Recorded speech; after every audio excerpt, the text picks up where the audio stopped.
അതാണ് ആദ്യം ചെയ്യേണ്ടത്. 2012 ഒരു തൗഹീദ്, 2013 വേറെ തൗഹീദ്. എവിടുന്നാണ് നിങ്ങൾ വരുന്നത്? ഞങ്ങൾ പറഞ്ഞല്ലോ, എന്താ നിങ്ങൾ എഴുതാത്തതാ വാദം? നിങ്ങളുടെ വാദത്തിന് ഞങ്ങൾ ഗണ്ണിച്ചു, എന്തേ ഞങ്ങളെ വാദത്തിന് നിങ്ങൾ ഗണ്ണിക്കാത്തത്? നിങ്ങളെ ഒരു വൺവേണത്, ഇത് ഞങ്ങൾക്കൊരു വാദം നിങ്ങൾക്കൊരു വാദം, രണ്ടും അംഗീകരിക്കുമ്പോഴല്ലേ ഇത് വാദപ്രതിവാദാകുക? നിങ്ങൾ പറഞ്ഞു യാ ഇബാദല്ലയിൽ മഹാന്മാര് പെടൂല, ഞങ്ങൾ എഴുതിപ്പെടും. ഇതേപോലെ യാ ഇബാദല്ലയിൽ ശിർക്കില്ലെന്ന് പറഞ്ഞതോടെ നിങ്ങളെ തൗഹീദ് പൊളിഞ്ഞു എന്ന് ഞങ്ങൾ പറയുന്നു. എഴുതാൻ തന്റെ ഇടമുള്ള സക്കരിയാക്കളുണ്ടോ? ഉണ്ടെങ്കിൽ എഴുത്. ആൺകുട്ടികളാണെങ്കിൽ എഴുത്, ഇല്ലെങ്കിൽ നാളെ മുജാഹിദ് കേരളം നിങ്ങളെ കൈകാര്യം ചെയ്യും. നിങ്ങളോടാ ചോദിച്ചത്. സക്കരിയ ഇതാ 2 പുസ്തകവും ഞങ്ങൾ എടുത്തു. അബ്ദുൽ ഹക്ക് സുല്ലമിയുടെ പുസ്തകം എടുത്തു, അൽമനാർ. അതുപോലെ തന്നെ നിങ്ങളെ ഇസ്ലാഹും എടുത്തു. ഇത് രണ്ടും പറയുന്നത് പരസ്പര വിരുദ്ധമാണ്.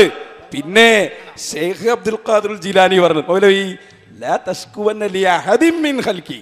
അഹദ് പറഞ്ഞാൽ ജിന്നു വിടോ, ജിന്നു വിടോ, ജിന്നു വിടോ, മലക്ക് പെടോ, മനുഷ്യൻ പെടോ? പറയണം നിങ്ങൾ സമൂഹത്തോട്. ജിന്നു പെടുമോ, മലക്ക് പെടുമോ?